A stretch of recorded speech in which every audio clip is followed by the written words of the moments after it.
हरे कृष्णा दोस्तों। मैं जयराज और आज हमारे साथ हैं हमारे परम मित्र भवरेश जी। और दोस्तों हम दोनों श्री प्रेमानंद महाराज जी से प्रेरणा लेकर उनके बताए गए रास्ते पर और भक्ति के मार्ग पर चलने का प्रयास कर रहे हैं। और आज तक दोस्तों हम लोगों ने जो भी सीखा है वो सब आप लोगों के साथ शेयर करना चाहते हैं, चर्चा के माध्यम से, भागवती चर्चा के माध्यम से।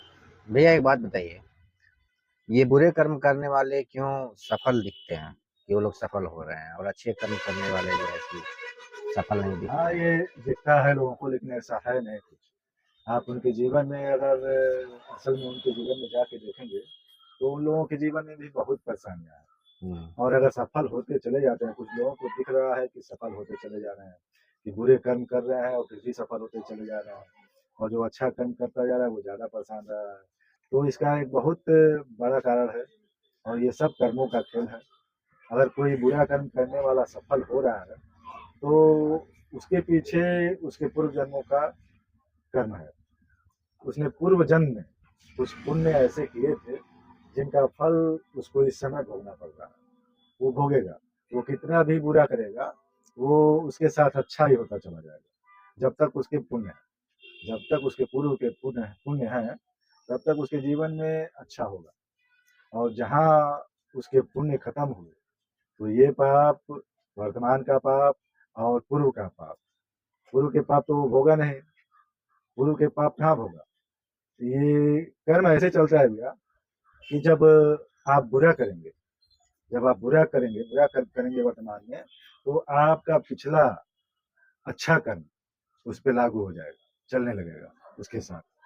और जब अच्छा कर्म करेंगे तो जो बुरा कर्म है वो भगवान भोगवाने लगते हैं।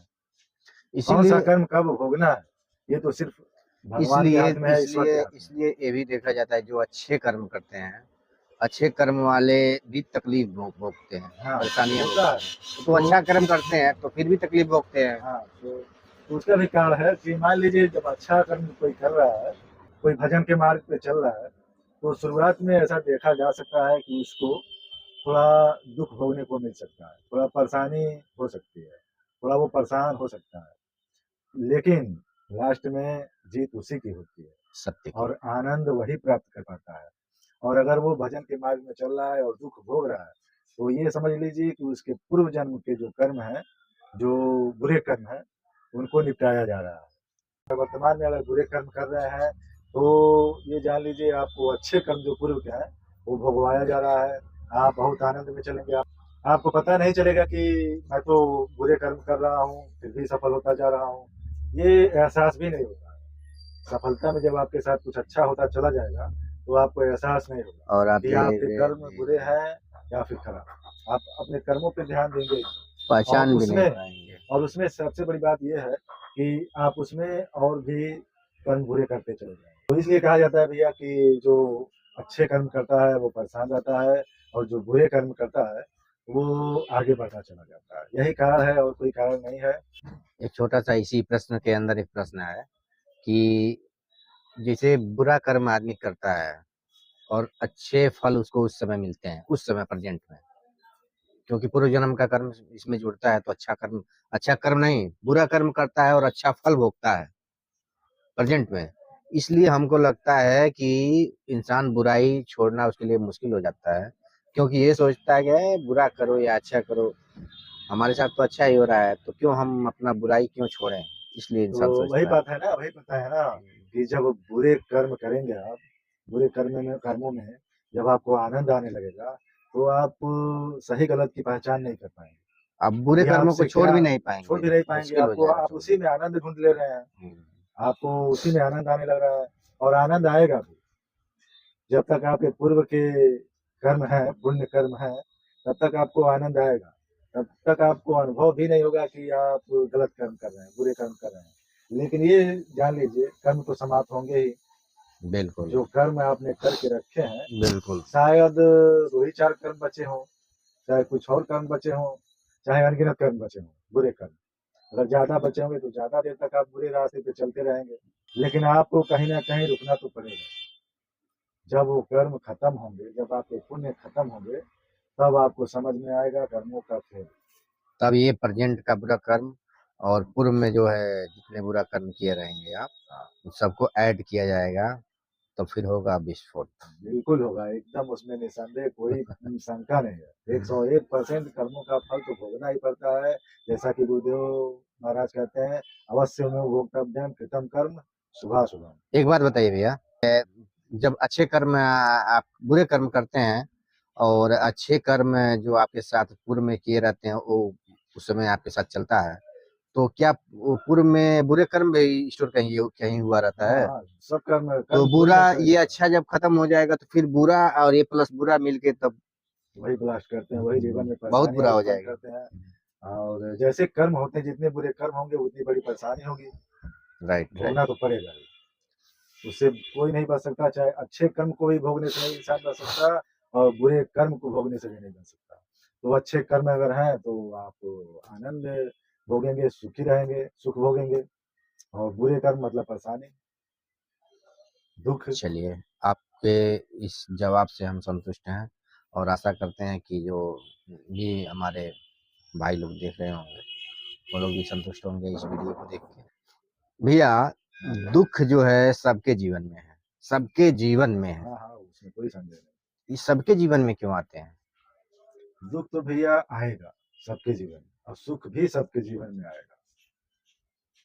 क्योंकि आ, क्योंकि भैया हमसे कर्म होते हैं, हम करें या ना करें हमसे कर्म बनते हैं, और हमारे कर्म ही सुख दुख उत्पन्न करते हैं। तो आप कुछ नहीं भी करेंगे तभी आपसे कर्म बनेंगे। आप कर्म भैया देखिए, मानसिक कर्म होते हैं, कुछ मानसिक कर्म होते हैं और कुछ शारीरिक कर्म होते हैं। अगर शारीरिक कर्म नहीं करते हैं, शारीरिक कर्म नहीं कर रहे हैं, तो मानसिक कर्म चालू रहेगा आपका। मानसिक कर्म चालू रहेगा, वो चालू रुकने रहेगा। वाला नहीं। और उसका मानसिक कर्म का भी फल है। तो अच्छा, इस मानसिक कर्म मतलब कि हम मन में किसी के प्रति बुरा सोच लिए तो हमारा कर्म है? वो आपसे बुरा कर्म अरे करेंगे। तो ये तो यहाँ के कलयुगी लोग तो जानते ही नहीं है। जैसे हम तो मान लीजिए सुने थे, लेकिन आपके द्वारा पूरा बढ़िया से जान चुके हैं कि ये भी एक कर्म है, जो सोच कल्पना कर लिए वो कर्म है, बुरा किसी के बारे में सोच लिए तो वो कर्म है। कर्म है, बिल्कुल कर्म है। और कहीं मान बहुत लीजिए सोच लिए कि हम फला चीज चोरी करेंगे हम, तो इसका मतलब वो चोरी का कर्म बन गया हमारे ऊपर। बढ़ गया। ये अच्छा। बताइए अब कि आदमी जो सोचता है, जो विचार करता है, वही फिर बाद में क्रिया करता है कि नहीं? करता है। वही क्रिया होगी उससे। बिल्कुल। जो दिमाग में चलेगा वही करेगा इंसान। जिस काम को, मान लीजिए कोई किसी काम का उद्देश्य है, तो पहले उस काम को अपने माइंड में इंसान फिट कर देता है, कर लेता है, पहले उसका मानचित्र बना लेता उसको है। कर लेता है, समाप्त कर पहले वो देता है। नक्शा पहले हाँ, एकदम फाइनल नक्शा तक बना लेता है, वो 0 से फाइनल 100। कर देता है। हाँ। अपने मानसिक में ही, तब मानसिक उसको, अपनी बुद्धि में हाँ, ही उस कर्म को वो पूरा फाइनल कर देता है, कर लेता है। धरातल में बाद में हाँ, आता है। कि फिर ऐसा ऐसा होगा। और जो सोचता है फिर उसी को क्रियामान में उतार देता है, शारीरिक क्रम में उतार देता है। तो भैया इस प्रकार जो हम विचार करेंगे वही हमारी कर्म बनेंगे। तो इसलिए ये बताइए कि विचार करना, गलत विचार करना अपराध है कि नहीं? इस हिसाब से तो अपराध है, क्योंकि कोई, बिल्कुल है, क्योंकि मान लीजिए वो आपका, समझ लीजिए, बुराई के रास्ते पे आगे बढ़ने की पहली तब सीढ़ी तो है। ये बहुत अच्छी बात बताएं आप भैया की। तो इसीलिए भैया सबसे पहला काम है अपने विचारों को शुद्ध करना, अपनी वाणी को शुद्ध करना। और तो हम पहले पाप से बच जाएंगे। हाँ, पहले पाप से बच जाएंगे, हमारा मानसिक स्थिति सुधर जाएगी। और हमको लग रहा है पहले पाप से ही नहीं, आगे पाप बनेगा ही नहीं, नहीं बनेगा। यदि बुरा सोचना यदि बंद कर दिया जाए तो। और क्या, मान लीजिए इसी से पाप होता है, और क्या। जी। फिर जी। डायरेक्ट आदमी कुछ नहीं कर सकता, बिना सोचे, जी। बिना दिमाग में आए कुछ भी नहीं कर सकता आदमी। आदमी अपनी दृष्टि संभाल ले, अपना दिमाग सुधार ले, अपनी वाणी सुधार ले, तो फिर जीवन सुधर जाएगा। और ये सब रुकेगा कैसे भैया? इसको रोकना जितना कहना है आसान है, उतना ही मुश्किल इसको रोकना भी है। मुश्किल था, मुश्किल है नहीं, क्योंकि इसका जवाब आपके पास है, जो हमें मिला है श्री गुरुदेव भगवान से। तो बताइए उसके बारे में। तो अगर इसको रोकना चाहते हैं, बुद्धि शुद्ध करना चाहते हैं, और बुद्धि पवित्र रखना चाहते हैं कि कोई उल्टे सीधे ख्याल ना आए, किसी के बारे में गलत विचार ना आए, तो इसके लिए सिर्फ और सिर्फ नाम जप ही करना पड़ेगा, जो हर समय आपको चलाना पड़ेगा, सांस सांस में चलाना पड़ेगा। नाम जप। ना कि कोई माला से। माला आप लेके जपेंगे तो 1-2 घंटे जप लेंगे, उसके बाद रख देंगे। ये समझ के कि आज का कोटा पूरा हो गया। और उसके बाद आप फिर लगेंगे इधर-उधर टहलने, इधर-उधर कुछ देखने, तो दिमाग फिर विचलित हो सकता है। लेकिन अगर हर साँस-साँस में भगवान का नाम जप करेंगे, भगवान का नाम जब सुमिरन करेंगे, तो आपकी बुद्धि हर समय पवित्र रहेगी और हर समय भगवान आपके मस्तिष्क में विराजमान रहेंगे, नाम रूप के माध्यम से, जो कि आपको पाप करने से रोकेंगे, आपको बुरा सोचने से रोकेंगे। तो इस प्रकार से भैया विचारों को कंट्रोल किया जा सकता है, अपने मन को कंट्रोल किया जा सकता है सिर्फ़ और सिर्फ़ नाम जप से। नाम जप से। और कोई साधन नहीं है और कोई उपाय नहीं है इससे बचने जैसे का। हम नाम को पकड़ेंगे, इधर नाम को पकड़ेंगे तो जो बुरा चीज हमने पकड़ा है मानसिक रूप से, चाहे चाहे मतलब दृश्य देख कर, चाहे बोल कर, तो ये सारी चीजें हटनी चालू हो जाएंगी हमारे बिल्कुल। अंदर से। और ये समझ लीजिए डिलीट होती जाएँगी। आपको ऐसा जैसे लगेगा। जैसे ये कलम देखे है ना, तो ये मान लीजिए बुराई ने पकड़ लिया है, तो ये राधा नाम जब यहाँ पे कब्जा कर लेगा तो ये हट जाएगा, तो कोई फर्क पड़ेगा? लेकिन वैसे ही है, वही बात है। तो इसीलिए कहते हैं भैया कि नाम जपना बहुत ही ज़रूरी है और बिना नाम जपे कुछ भी अनुभव में नहीं आने वाला है और ना ही आपके कर्म सुधरने वाले हैं और बुरे कर्म आपसे होते ही चले जाएँगे।